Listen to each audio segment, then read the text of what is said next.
There was a situation last night we got to get to. The Wolves were led by Anthony Edwards. They evened up their series against the Spurs last night. But the story was still Victor Wembanyama, who was ejected in the second quarter after throwing an elbow at the jaw of Naz Reid.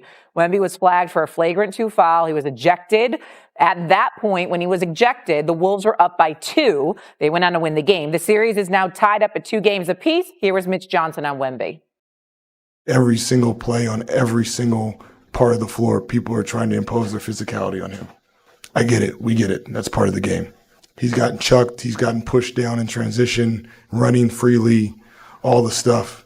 He doesn't complain one time. We don't complain because we're just going to play. We don't really give, excuse my language.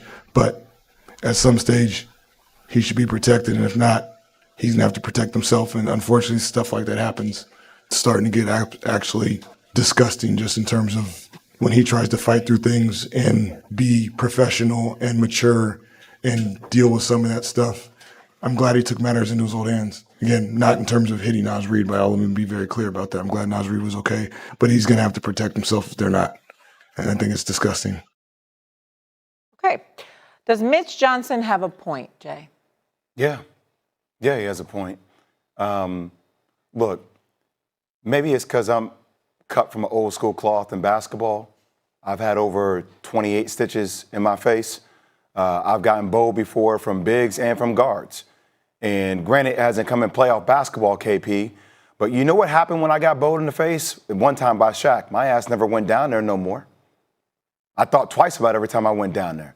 I'm not condoning Wemby's actions, but I do think that sometimes we forget because of how sensitive our society is and how everything has to be catered to and extra delicate. And, you know, it was the wrong thing for him to do because he jeopardized his team. Yeah, he did. They got to win. They were up 2-1, and now Minnesota believes they can get a win, even though Minnesota had a chance to lose that game down the stretch without Wemby on the court.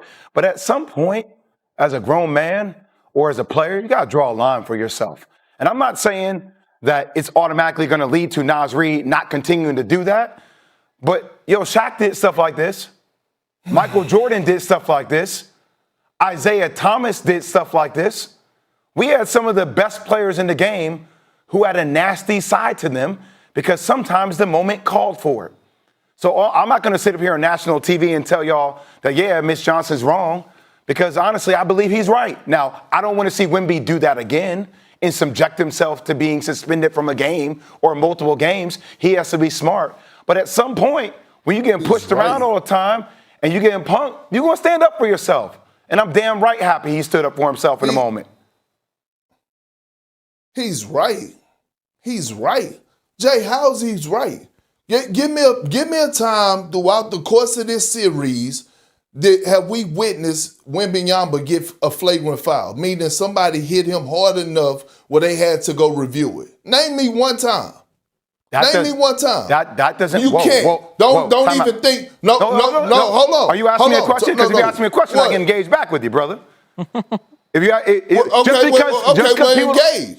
I'm trying to. Just because people don't call flagrant fouls doesn't mean that the game isn't physical or there aren't things. KP, you've done a lot of things. I watch you play basketball. I studied tape of you. You've done a lot of things that weren't called for flagrant fouls. That's fine. But it doesn't mean that things weren't physical or you didn't see things inside the reins of fire that other teams didn't. What do you mean? Okay, so Jay, let me ask you something. If Wemby is a center, right? Mm-hmm. He is a center, right? Mm-hmm. So you expect inside the paint that it's going to be some level of physicality. It's going to be some level of ruffling and getting your feet hot.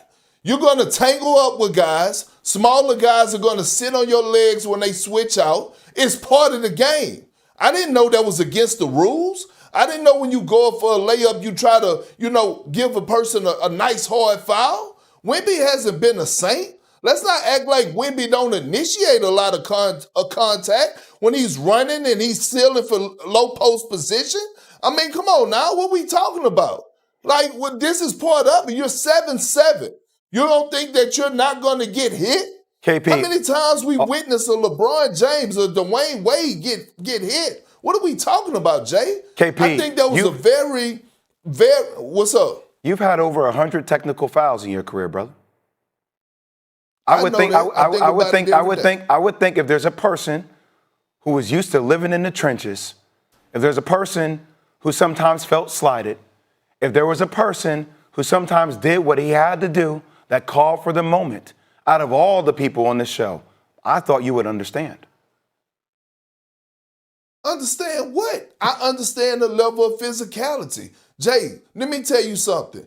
It was a moment where it was myself, Kevin Garnett, and Rasheed Wallace on the same squad. We led the damn league in technical fouls. It ranked 1, 2, and 3. And Doc Rivers, they asked Doc Rivers about, hey, Doc, can you stop Perk and KG and Rasheed from getting technical fouls? And you know what Doc said? No, that's who the hell they are. That's their identity. And it ain't coming out of my pocket when they get fined. I don't like those comments at that moment from Mitch Johnson. I do not agree with that. Wemby has to know that this is going to come. He's 7'7". The only way teams could try to get into him is by frustrating him and getting physical with him. No other way around it.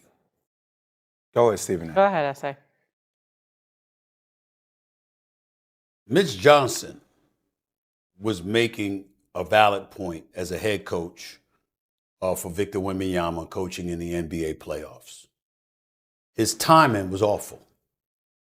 You can't say that after what happened yesterday. Wemby had no business doing what he's doing. To quite honestly, if the NBA suspended him for Game 5, we wouldn't be surprised. You can't put yourself in that position. It's just that simple. I get what you're saying, Jay, and it makes total sense from a macro perspective. And Mitch Johnson, the coach, who I think is outstanding, said what he said. I got it from a macro perspective. No, that's micro. That happened yesterday. In the immediate aftermath of the game, you can't be talking like that. You should have said it beforehand. And that's not to say he didn't. Maybe we didn't see it, and maybe he said it on numerous occasions, and maybe it wasn't aired. I don't know. But I do know this. You don't have that argument yesterday. Wemby winded up and flailed his right elbow. It was clearly a flagrant 2. It was an automatic ejection. Everybody knows he had no business doing that. And in his heart of hearts, he knows he had no business doing that. You're 7'5", and you're that skinny. People are going to try to chop you down. That is true, Jay, because there's no other way to deal with it because you're so damn tall, and in his case, so damn skilled. It's like, my God, the one thing that they do have to their advantage is a level of physicality because of how slim he is compared to the rest of the guys. But in the end, there's no getting around that you can't do something like that. The coach knows it. The players know it. He knows it, which is why he walked up in a classy way. He didn't sit up there and resist it or anything like that. He walked off the court. But you're the coach in the aftermath of that, and you're going off about the officiating. You know what? That's tone deafness. As far as I'm concerned, if you're the officials, you're not trying to give them any breaks, even more so now, because that's not the time to make that argument. You know, presentation matters.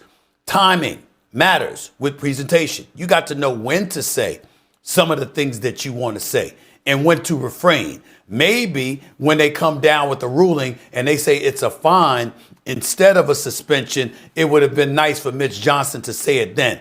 But to say it in the immediate aftermath of a playoff game in which your player was ejected and he potentially is looking at a suspension, for him to open his mouth and say it like that, we all know the only reason if Wembanyama doesn't get suspended, we all know the reason for that will be because he's Victor Wembanyama and everybody in the world wants to see him play.